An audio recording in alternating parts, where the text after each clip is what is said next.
말씀은 신약성경 로마서 7장 1절에서 4절까지의 말씀을 제가 봉독하겠습니다. 이것은 하나님의 말씀입니다. 형제들아, 내가 법 아는 자들에게 말하노니 너희는 그 법이 사람이 살 동안만 그를 주관하는 줄 알지 못하느냐. 남편 있는 여인이 그 남편 생전에는 법으로 그에게 매인바 되나 만일 그 남편이 죽으면 남편의 법에서 벗어나느니라. 그러므로 만일 그 남편 생전에 다른 남자에게 가면 음녀라. 그러나 만일 남편이 죽으면 그 법에서 자유롭게 되나니 다른 남자에게 갈지라도 음녀가 되지 아니하느니라. 그러므로 내 형제들아, 너희도 그리스도의 몸으로 말미암아 율법에 대하여 죽임을 당하였으니 이는 다른 곧 죽은 자 가운데서 살아나신 이에게 가서 우리가 하나님을 위하여 열매를 맺게 하려 함이라. 아멘. 자, 오늘의 제목은 남편의 죽음이라는 제목으로 말씀을 증거하도록 하겠습니다. 그리스도의 몸된 교회로서 그의 지체로서 진정한 행복을 누리며 살아오고 계십니까? 아멘. 아멘. 예수님이 우리의 신랑 되신다는 말씀을 여러분은 많이 들어보셨을 것입니다.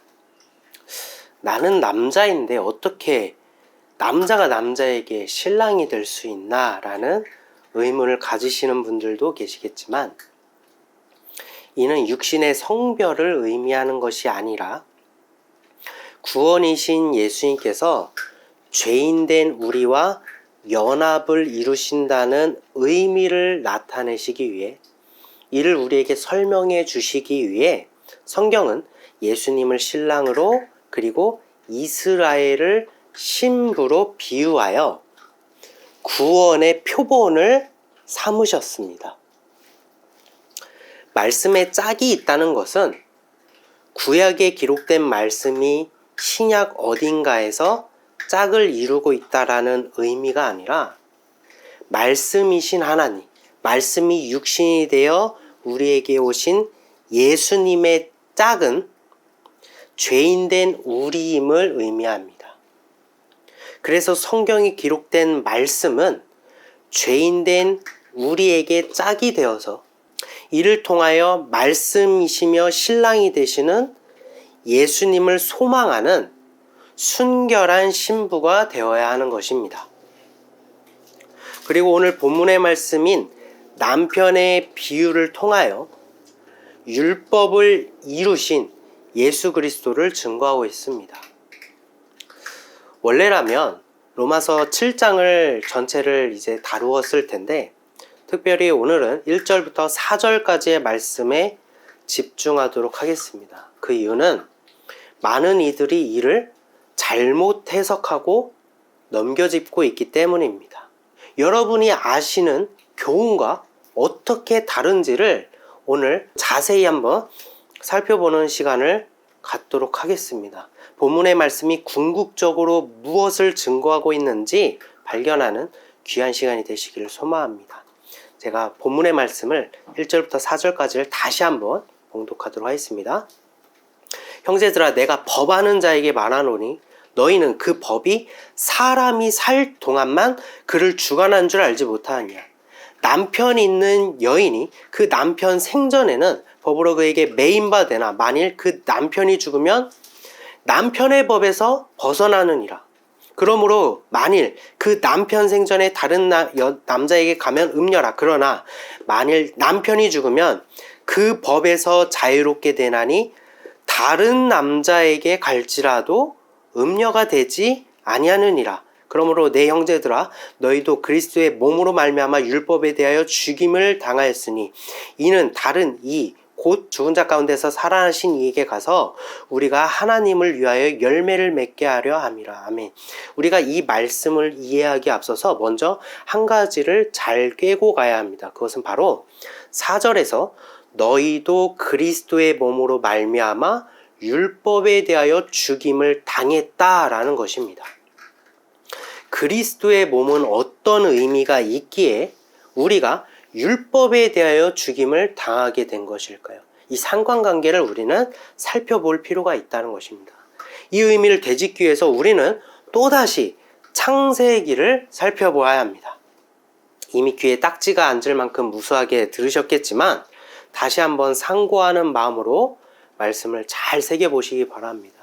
먼저 창세기는 만물을 창조하신 기록이 아니라 이는 비유로 죄악뿐인 세상 가운데 예수 그리스도를 나타낸 구원의 기록이라고 말씀드렸습니다. 그래서 과학과 대립할 이유가 전혀 없습니다. 구원을 기록하였다는 것입니다. 창세기 1장 1절에서 2절입니다. 무엇을 만들기 이전이죠. 1절에서 2절은 1절에서 2절 제가 봉독하겠습니다. 태초에 하나님이 천지를 창조하시니라. 땅이 혼돈하고 공허하며 흑암이 깊음 위에 있고 하나님의 영은 수면 위에 운행하시니라. 무언가를 만들기 이전에도 뭔가 존재했다라고 2절에서 분명히 기록하고 있습니다. 하나님은 영이십니다.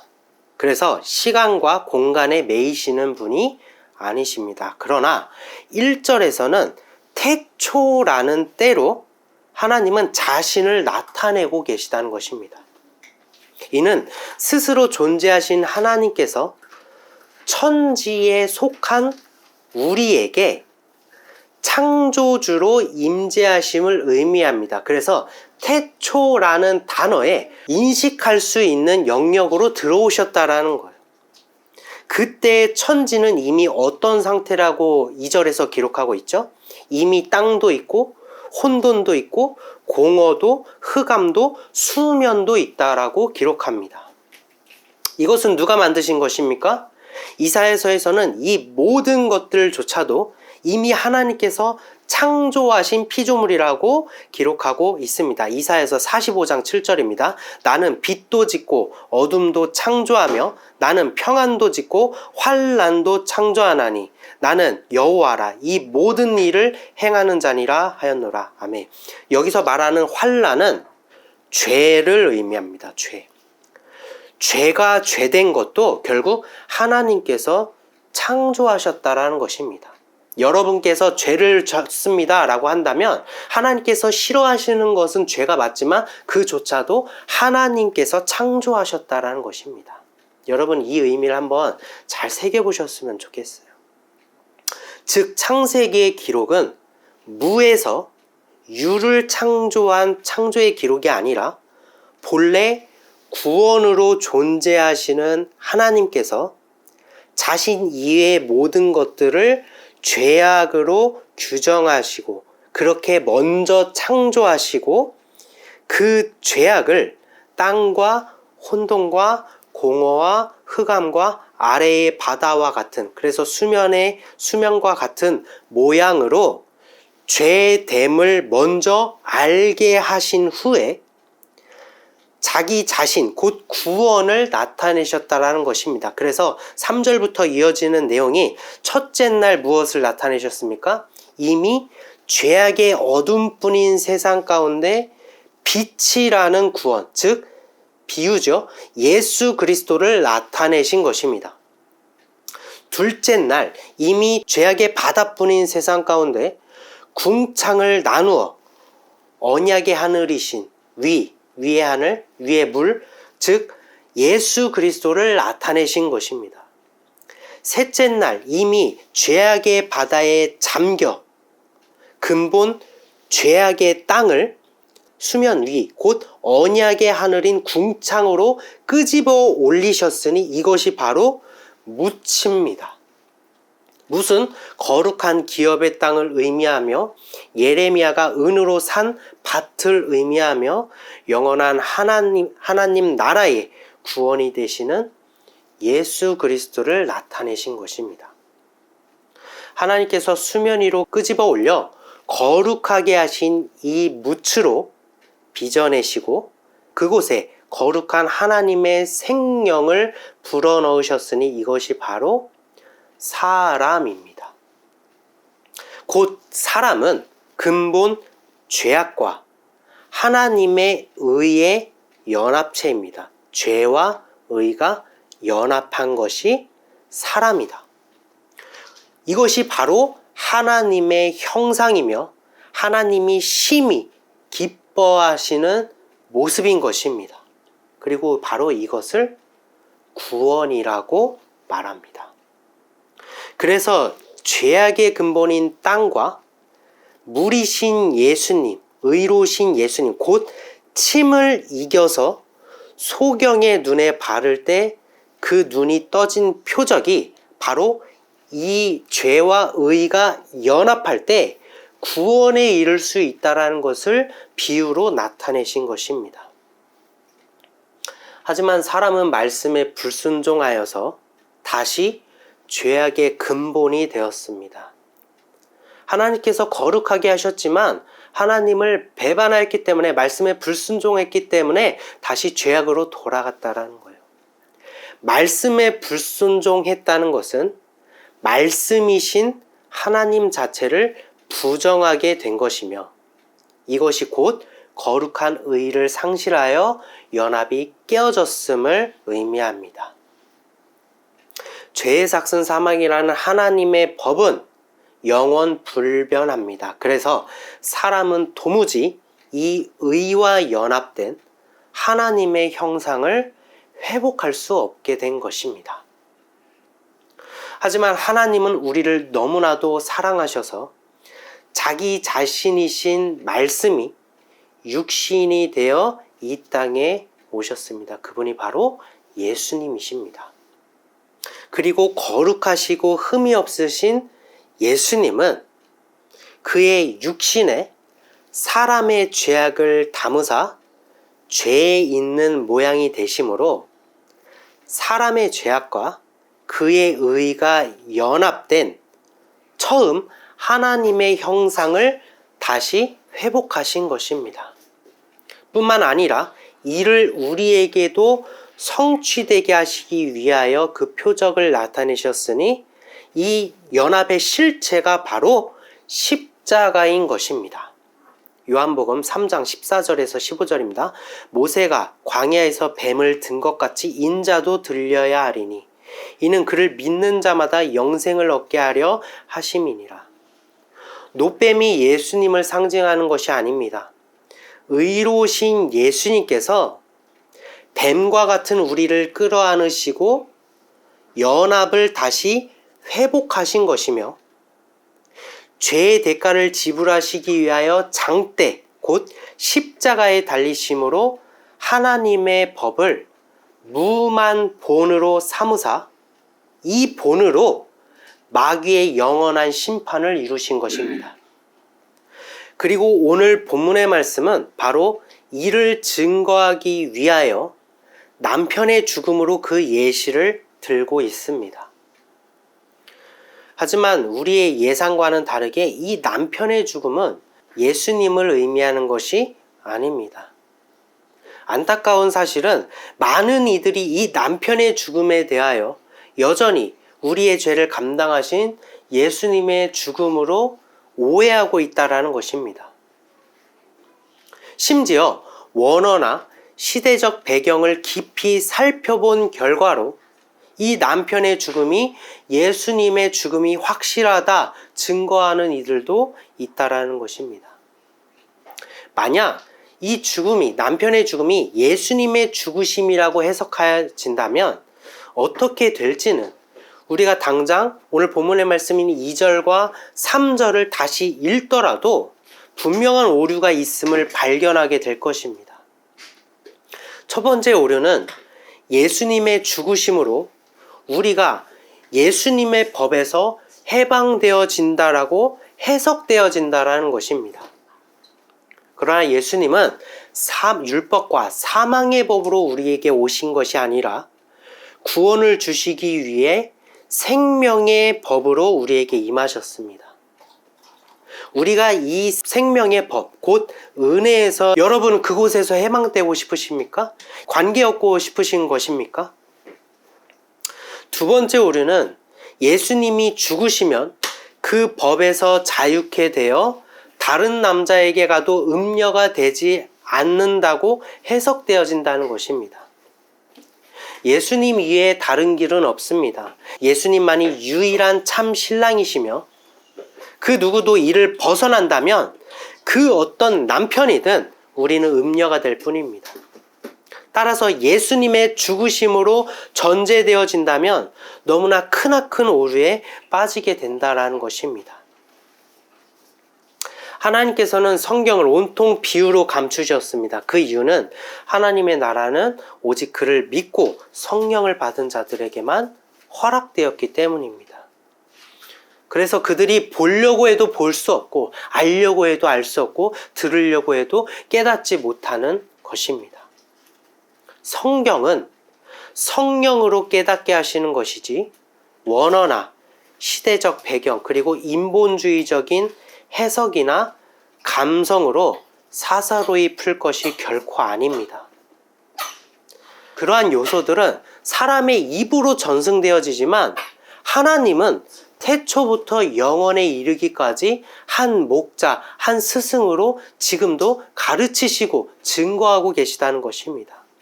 누구보다 원어에 능통했던 그 시대, 그 시점을 살고 있던 유대인들이 예수님을 십자가에 못 박았다라는 사실을 기억하시기 바랍니다. 그렇다면 오늘 본문에서 말하는 남편의 죽음은 누구의 죽음을 의미하는 것일까요? 우리는 먼저 이를 이해하기에 앞서서 성경에서 비유하는 남편의 의미를 다시 한번 살펴보도록 하겠습니다. 요한복음 4장 16절에서 18절입니다. 이르시되 가서 내 남편을 불러오라. 여자가 대답하여 이르되 나는 남편이 없나이다. 예수께서 이르시되 내 남편이 없다 하는 말이 옳도다. 너에게 남편 5이 있었고 지금 있는 자도 내 남편이 아니니 내 말이 참되도다. 지금 있는 자도 내 남편이 아니니 내가 남편이 없다 하는 말이 옳도다. 뭔가 지금 반대되지 않습니까? 예수님께서는 모두가 부정하다고 여기는 사마리아를 우회하지 않으시고 관통하여서 수가성의 여인을 찾아가십니다. 이는 영적으로는 부정하고 음행하는 이스라엘을 찾아가심을 의미하고 있습니다. 그리고 참 신랑이신 예수님께서 음행하는 이스라엘을 향해서 이렇게 말씀하십니다. 내 남편을 불러오라. 많은 이들은 이 대목에서 예수님은 모든 것을 아시는 전지전능하신 분이라고 소개합니다. 또는 그럼에도 불구하고 관용을 그가 분명 음녀지만 그녀에게 관용을 베풀어 주시고 감싸 주시려는 예수님의 따뜻한 인격으로 말씀을 이어나가려고 한다는 것입니다. 하지만 여기서 말하는 남편은 누구입니까? 이스라엘의 평생을 압제하여 포로 삼았던 열강들을 의미합니다. 즉 너에게 남편 5이 있다라는 말은 지나간 열강들, 이스라엘을 포로 삼았던 지나간 열강들, 곧 애굽과 아수르와 바벨론과 바사와 헬라를 의미하고 지금 있는 자도 내 남편이 아니라는 말도 예수님께서 이 땅에 오실 때의 배경이 되는 로마를 상징하는 것입니다. 그리고 이 열강들은 결국 음행한 이스라엘의 거짓된 남편인 마귀를 상징하고 있습니다. 다니엘서 2장에 기록된 순금의 머리인 바벨론부터 은 가슴의 2팔은 바사를, 놋 배와 넓적다리는 헬라를, 쇠 종아리는 로마를, 쇠와 진흙의 발은 마귀를 의미하고 있습니다. 이때 손대지 아니한 돌은 반석이신 예수 그리스도를 의미하고 이 반석, 즉 예수 그리스도가 쇠와 진흙의 발을 쳐서 결국 하나의 신상을 부서뜨렸다라는 의미가 열강들을 상징하는 부분이 결국 한 몸체인 우상, 즉 마귀이며 이 마귀가 예수님으로부터 심판을 받게 될 것을 예언하고 있다라는 것입니다. 요한계시록 17장 10절입니다. 또 7왕이라 같은 이야기를 하고 있는 거예요. 5은 망하였고 하나는 있고 다른 하나는 아직 이르지 아니하였으니 이르면 반드시 잠시 동안 머무르리라. 요한계시록은 먼 훗날의 예언이 아니라 예수님께서 이 땅에 오시고 십자가에서 다 이루시는 그날의 영적인 일을 기록한 것이라고 말씀드렸습니다. 그럼에도 불구하고 예언서인 이유는 계시록에 기록된 이 모든 영적인 일이 성령을 받을 자들에게 성취될 일이기 때문에 예언인 것입니다. 따라서 같은 의미로 계시록 17장에 기록된 7머리 중에서 5머리는 이미 지나간 5열강을 의미하고 하나가 있다는 것은 예수님께서 이 땅에 오실 때의 로마를 의미하고 아직 이르지 아니한 머리는 아직 천년의 결박에서 풀려나지 않는 마귀를 의미합니다. 예수님께서 이 마귀를 무저갱에 가두시고 만국을 미혹하지 못하도록 하셨는데 성령은 예수님을 이긴 자의 표본으로 만드시기 위하여 무저갱에서 마귀의 결박을 풀어 예수님을 광야에서 시험받게 하셨습니다. 그래서 이 마귀가 반드시 잠시 동안 머무르리라 라고 기록된 것입니다. 그때 예수님께서는 성령의 검, 즉 말씀으로 마귀를 대적하여 승리하셨고 이긴 자가 되셨습니다. 이것이 바로 잠시 머무르게 된 7번째 머리인 마귀가 심판을 받고 그 머리가 해함을 입게 되었다라는 계시록의 증거인 것입니다. 이긴 자가 되신 예수님은 아버지께로부터 철장의 열쇠를 받았다라고 증거하고 있습니다. 철장은 무저갱을 의미하며 열쇠는 무저갱을 여실 권한을 의미합니다.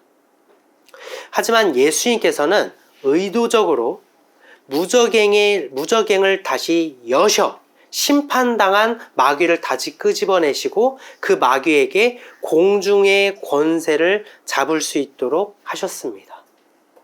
이 때문에 구약에서의 마귀는 하나님의 부리시는 영으로 기록되어 있지만 언제나 예수님의 광야 시험 이후부터 귀신 들린 자에 대한 기록이 증거되고 있는 이유가 바로 여기에 있는 것입니다. 예수님께서 끄집어내서 권세를 주셨기 때문에. 풀려난 마귀는 권세를 받아 활개치며 예수님을 믿지 않는 영혼들을 마음껏 죽이기 시작합니다. 그것이 계시록에서 무엇으로 비유되었죠? 황충으로 비유되었죠. 그러나 믿는 자들은 해하지는 못하게 하시고 고통만 받게 하셨으니 학대만 하게 하셨으니 이에 대한 예언이 바로 욥기서이며 전도서에 기록된 학대받는 자들의 눈물인 것입니다. 무엇 때문에 이렇게 하셨죠? 믿는 자들 또한 이긴 자로 만드시기 위함이에요. 이미 심판하셨으니 너희도 이긴 자가 되어라 라면서 훈련하게 하셨다라는 것입니다. 성경은 분명하게 이긴 자만이 하나님의 나라에 들어갈 수 있음을 나타내고 있습니다. 그것을 보여주는 것이 바로 가나안 땅을 정복할 수 있다고 믿은 여호수아와 갈렙에게만 기업의 땅이 허락되어진 것이고 열 문화의 비유를 통해서 고을을 차지하라는 것도 바로 마귀와 대적하여 이긴 자가 된 자들이 기업의 땅을 얻을 수 있다라는 것이 비유된 것입니다. 두려운 일이 아닙니다. 이룰 수 없는 일이 아닙니다. 마귀는 이미 심판을 받았기 때문에 우리가 감당할 수 있도록 예수님께서 다 이루신 것입니다. 시편 74편 14절입니다. 역시 마귀에 대한 심판이 어떻게 이루어졌는지 증거하고 있는 것입니다. 리워야단의 머리를 부수시고 그것을 사막에 사는 자에게 음식물로 주셨으며 마귀는 공중의 권세를 잡은 자지만 심판을 받아 머리가 깨졌습니다. 집어 삼켜버리라고 우리에게 오늘날 밥으로 주신 것이 바로 마귀의 실체입니다.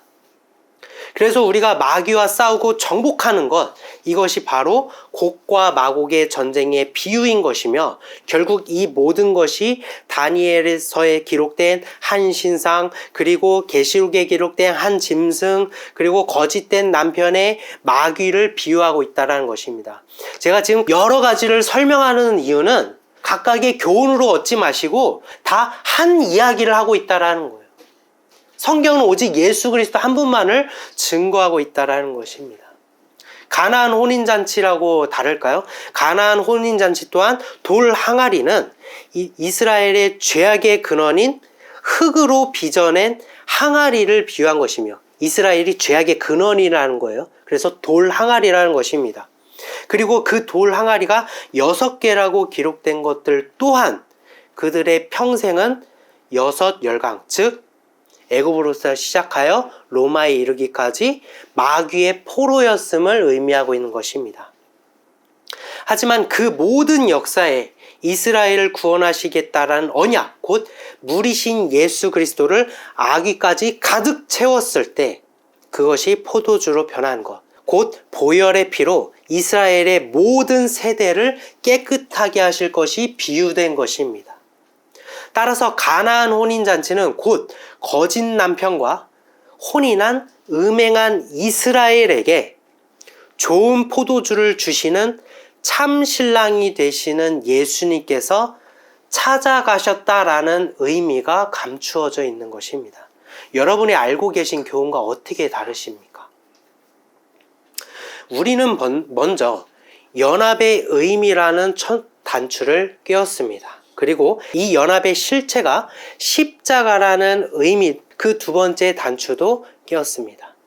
따라서 이를 나타내기 위한 남편의 예시가 어떤 의미이며 어떤 비유인지 마지막 단추도 깰 수 있게 된 것입니다. 결과적으로 우리가 사망의 법에서 벗어나기 위해서는 사망의 법으로 우리를 포로 삼은 거짓된 남편이 죽어야만 합니다. 죄가 죽어야지만 이 거짓된 남편과의 연합이 깨어질 수 있는 거예요. 마귀는 우리의 죄를 명분으로 우리와 한 몸을 이룰 수 있는 명분을 가지게 된 것입니다. 그래서 죄가 죽어야지만 이것을 깨트릴 수 있는 거예요. 남편이라 함은 혼인하여 한 몸을 이룬 관계를 의미합니다. 따라서 마귀와 한 몸을 이룬 음녀된 우리는 마땅히 그리스도의 몸으로 세우신 본에 따라 이 본에 우리의 죄가 정죄 당하여져 죽게 되는 것입니다. 하지만 예수님은 저와 여러분을 너무나도 사랑하셔서 그리스도의 몸에 우리의 죄악을 짊어지실 것을 태초 이전부터 계획하셨고 우리에게 언약하셨으며 십자가에서 성취하셨습니다. 이것은 믿는 자들의 놀라운 특권입니다. 마귀도 예수를 주로 시인하지만 그들에게는 구원이 없고 하나님의 나라가 허락되지 않았습니다. 왜일까요? 그들에게는 언약이 없기 때문이에요. 구원하시겠다라는 언약이 없기 때문이에요. 그리스도의 몸에 우리의 죄악만을 담으셨기 때문입니다. 십자가는 바로 그 언약의 실체입니다. 자유의지를 가진 우리의 마음, 곧 우리의 혼에 복음이 증거되어 우리 모두가 보혈의 십자가 앞에 서게 되었습니다. 이 십자가에 우리의 죄에 대한 심판이 이루어졌으니 내 육신과 연합된 거짓의 남편인 마귀의 권세 또한 함께 죽어버린 것입니다. 그래서 우리가 비로소 사망의 법에서 해방되어진 것입니다. 이것이 바로 이긴 자가 될 수 있는 방법이에요. 우리는 죄악에 빠지지 않고 선을 행하기 위해서 노력하는 것, 이것이 이긴 자가 되는 것이 아니라 우리의 죄악, 곧 사망의 법을 철저하게 나의 육신으로 제한시켜서 그곳에 담아서 예수와 함께 십자가에 못 박혀 죽을 때 우리의 죄가 그리고 마귀가 그리고 사망의 법이 심판을 받게 되어 우리가 그로부터 해방되어진다라는 것입니다. 사랑하는 성도 여러분, 예수님께서 이 모든 것을 나타내시기 위해 그리스도의 몸, 바로 자신이 십자가에 달리셨습니다. 우리는 예수님을 배반했고 음행하여 참신랑이신 예수님을 버리고 거짓된 남편과 연합한 죄인이지만 예수님께서는 저와 여러분을 너무나도 사랑하셔서 우리를 사망 가운데 내버려 두지 아니하시고 다시 되찾으시기 위하여 12군단의 천사를 거느릴 수 있는 영광과 능력이 있으시지만 가장 지존하신 하나님께서는 천대받고 조롱과 멸시를 받으신 그리고 가장 저주스러운 십자가의 길을 걸으사 우리를 구원하셨습니다. 여러분, 이 십자가가 그래서 놀라운 거예요. 능력이 있지만 우리의 죄 때문에 그 형벌을 받을 이유가 아무것도 없는 예수님께서 여러분을 위해 그 일을 감당하셨다라는 거예요.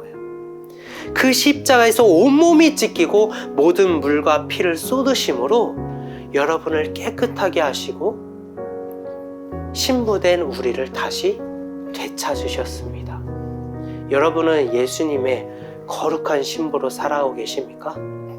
그것은 바로 우리가 죄인임을 고백하고 그의 의와 연합하여지는 것. 이것이 바로 하나님의 형상을 회복하는 일이며 하나님께서 가장 심히 기뻐하시는 일일 것입니다. 나의 죄를 고백하시고 예수 그리스도를 부르짖어 그 성령을 부르짖어 그 성령과 연합하여 함께 구원에 이르는 복된 성도들이 되시기를 소망합니다. 잠시 기도한 시간 갖도록 하겠습니다.